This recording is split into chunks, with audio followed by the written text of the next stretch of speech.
दिल्ली से लोमस हमारे संवाददाता बने हुए हैं, उनके साथ वो सरकारी लोग भी हैं जो कि नौकरी करते हैं सरकारी विभाग में। लेकिन लोमस, एक और बड़ी खबर ये है कि 2004 के बाद जितने भी सरकारी कर्मचारी रिटायर्ड हुए हैं उनको भी इस योजना का लाभ मिलेगा। साथ ही इनके पास विकल्प है ओपीएस, इसके अलावा यूपीएस और एनपीएस को चुनने का, यानी कि किसी को भी चुन सकते हैं और बहुत जबरदस्त लाभ मिलेगा। लोगों का क्या कहना है, जरा सुनवाइए।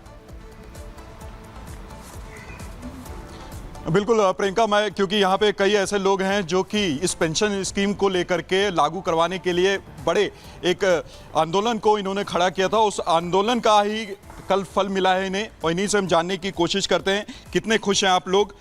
लगातार ही सरकार पे आप दबाव बना रहे थे और सरकार ने एक बीच का रास्ता निकाला, यूनिफाइड पेंशन स्कीम को लॉन्च किया।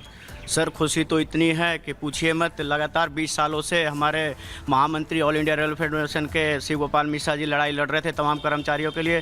सिर्फ रेलवे कर्मचारी नहीं, सरकार के भारत सरकार के 23 लाख लगभग जो केंद्रीय कर्मचारी हैं वो आज खुशी मना रहे, क्योंकि जो कल फैसला हमारे महामंत्री जी ने दिलवाया है एनजेसी के माध्यम के तहत, वो बहुत खुशी का पल है, ऐतिहासिक खुशी का पल है, बहुत ऐतिहासिक पल है।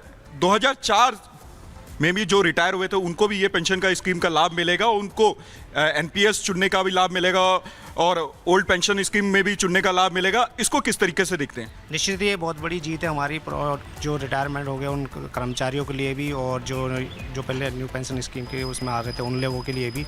निश्चित एआईआरएफ के महामंत्री शिव गोपाल मिश्रा के नेतृत्व में एक बहुत बड़ी जीत है, जो एक सेंट्रल कर्मचारी और स्टेट कर्मचारी को एक बुढ़ापे की लाठी का सहारा, एक संजीवनी का योगदान करेगी। निश्चित ही बिल्कुल संजीवनी का काम करेगी। एक बुजुर्ग के लिए, एक सरकारी कर्मचारी जब रिटायर हो जाता है उसके लिए एक अहम चीज होता है वो पेंशन। पेंशन के बाद ही वो, अगर उसको कोई बीमारी होती है वृद्धा में, तो वो पेंशन ही होती है जो उसको संभाल सकती है, और उसी पेंशन को लेकर के आप लोग लड़ाई लड़ रहे थे। देखिए, बात यह है कि पेंशन जो है वो सिर्फ बीमारी और ये सब चीज़ें नहीं है। पेंशन एक इज्जत है, पेंशन एक आदर है, पेंशन समाज में और घर में एक इज्जत का स्थान देने का काम करती है। ये 4,000-5,000 रुपये न्यू पेंशन स्कीम में लोग लेकर घर जा रहे थे, वो रिटायरमेंट के बाद में बिना मौत के ही मर जा रहे थे। वो बिल्कुल अपने बच्चों के बिल्कुल संजीवनी का काम करेगी। बहुत सारे जो सरकारी कर्मचारी बहुत खुश है यूनिफाइड पेंशन स्कीम से जो मोदी सरकार की तरफ से लॉन्च की गई। बहुत बहुत शुक्रिया राघवेंद्र हमारे साथ जुड़ने के लिए, लोमस आपका भी दिल्ली से हमारे साथ जुड़ने के लिए। और आइए अब आप बात करते हैं कि आखिरकार कैसे पॉलीग्राफ टेस्ट होगा और सच से जल्द उठेगा पर्दा।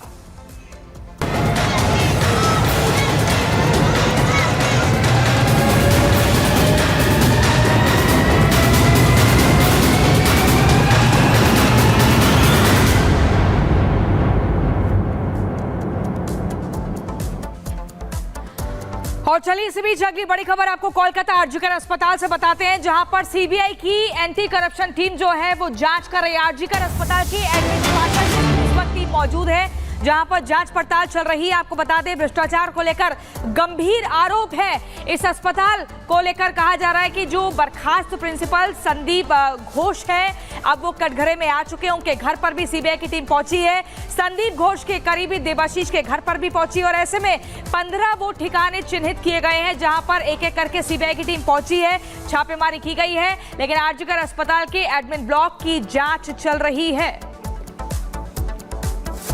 और इस बीच चाहिए अब बात करते हैं सीबीआई का छापा, संदीप फरार। आपको बता दें संदीप घोष के घर पर सीबीआई की एक टीम पहुंची है और ये बताया जा रहा है कि वहां पर एंटी करप्शन केस को लेकर जांच तेज कर दी गई है। सीबीआई की टीम पहुंची है संदीप घोष के यहां। आरजी के मेडिकल कॉलेज करप्शन केस की जांच तेज हो गई है। संदीप घोष के घर पर सीबीआई की रेड पड़ी है। सीबीआई की एंटी करप्शन यूनिट घर में मौजूद है।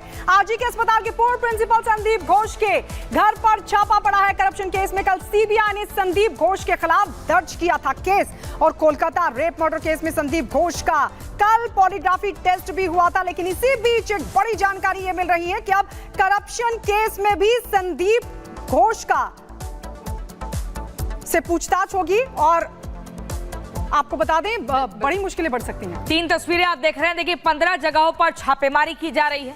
आरजीकर अस्पताल की जांच चल रही है। संदीप घोष और उसके करीबियों के घर पर भी रेड पड़ रही है, जिसमें देवाशीष का नाम मुख्य तौर पर आया है, जो कि आरजीकर अस्पताल की फॉरेंसिक टीम में काम करता था। उसी विभाग की जिम्मेदारी मिली हुई थी। ऐसे में माना जा रहा है कि मिलीभगत है डॉक्टरों की, जिन्होंने मिलकर घोटाला किया है, भ्रष्टाचार किया है। तो एक तरफ कोलकाता रेप कांड में लगातार पूछताछ, हमारे साथ सीधे रुख करते हैं हमारे सहयोगी जतिन इस वक्त हमारे साथ जुड़ गए हैं। जतिन, 15 जगहों पर आप बता रहे थे कि रेड का सिलसिला बना हुआ है, संदीप घोष कहां है? एक तरफ कोलकाता रेप कांड जिसमें पॉलीग्राफी टेस्ट भी हुआ और अब करप्शन केस भी। आज बिल्कुल देखिए, सबसे पहले बता दें ये दोनों अलग अलग मामले हैं। कोलकाता रेप और मर्डर मामले में कल पॉलीग्राफी टेस्ट संदीप घोष का कंडक्ट कराया गया, लेकिन कल शाम को ही सीबीआई ने करप्शन को लेकर संदीप घोष के खिलाफ मुकदमा दर्ज किया था। तमाम डॉक्यूमेंट्स एसआईटी ने सीबीआई को सौंपे थे। उस केस में आज रेड जो है वो चल रही है। एक घर आप देख रहे हैं मेरे पीछे, ये संदीप घोष का घर है। सुबह टीम यहाँ पर पहुंची थी। ये भी जानकारी मिल रही है कि तकरीबन 1 घंटे तक टीम बाहर खड़ी रही, किसी ने दरवाजा नहीं खोला। 1 घंटे बाद जब दरवाजा खुला तो सीबीआई की जो टीम है अब इस घर के अंदर दाखिल हुई है और तमाम दस्तावेजों को अब इस घर में खंगाला जा रहा है। 15 लोकेशन है कोलकाता में जहां पर सीबीआई की टीम इस समय मौजूद है। अलग अलग ऑफिसर्स हैं। ये वो लोग हैं जो कि आरजीकर मेडिकल कॉलेज के एडमिनिस्ट्रेशन से जुड़े हुए लोग हैं। एक टीम आरजीकर मेडिकल कॉलेज में भी पहुंची हुई है। वहां पर जो एडमिन ब्लॉक है, जहां पर बतौर प्रिंसिपल इनका कमरा संदीप घोष का हुआ करता था, वहां की भी तलाशी जो है वो टीम ले रही है। लेकिन घर की भी आपको तस्वीरें दिखाऊं तो आप देखेंगे तकरीबन 3 मंजिला ये संदीप घोष का घर है। करप्शन के इनके ऊपर चार्जेस लगे हैं। एक तरीके से वीआईपी इलाका इसको बोला जाता है जहां पर ये घर बना हुआ है। सीसीटीवी आप देख लेंगे कि घर के आसपास आपको सीसीटीवी कैमरे भी नजर आ जाएंगे। लेकिन जो करप्शन के चार्जेस लगे हैं वो भी मैं आपको जल्दी से बता देता हूं कि किस तरीके से आरोप लगे। 2021 से ये आरोप लगने का जो सिलसिला है वो शुरू हुआ। संदीप घोष 2021 में बतौर प्रिंसिपल आरजीकर मेडिकल कॉलेज में आते हैं और उसके बाद से तमाम एक नेक्सस चलाने का आरोप उनके ऊपर लग रहा है। बच्चों को कैसे फेल किया जाता था, उसके पास कराने की एवज में पैसे वसूले जाते थे। लेकिन उसके अलावा कॉलेज के अंदर जो कैफेटेरिया है उसका टेंडर देने को लेकर जो एसओपी फॉलो नहीं की गई, उसके चार्जेस जो इनके ऊपर लगे। बायोमेट्रिक वेस्ट है उसको लेकर बांग्लादेश तक जो मीडिएटर है उनको वो जो वेस्ट है वो बेचा जाता था, उसको लेकर चार्जेस लगे हैं। डेड बॉडी को कैसे प्राइवेट कॉलेजेस में तस्करी की जाती थी, जो लवारिस डेड बॉडीज मिलती थी उनके जो चार्जेस है इनके ऊपर लगे। तो इसी तरीके से एक लंबी फहरिस्त है। इसी को देखते हुए वेस्ट बंगाल गवर्नमेंट ने एसआईटी फॉर्म की थी। इस इंसिडेंट के बाद ये एसआईटी को फॉर्म किया गया था, लेकिन कोलकाता हाईकोर्ट ने इस पूरे मामले की जांच जो है वो सीबीआई को सौंप दी है। सीबीआई ने कल सारे डॉक्यूमेंट्स टेक ओवर किए, उन डॉक्यूमेंट्स को एनालाइज किया गया और उसके बाद शाम होते होते एफआईआर दर्ज की गई और सुबह होते ही सीबीआई की टीम यहां पर पहुंची है। तस्वीरें एक बार फिर से दिखा दूं, संदीप घोष के घर की तस्वीरें।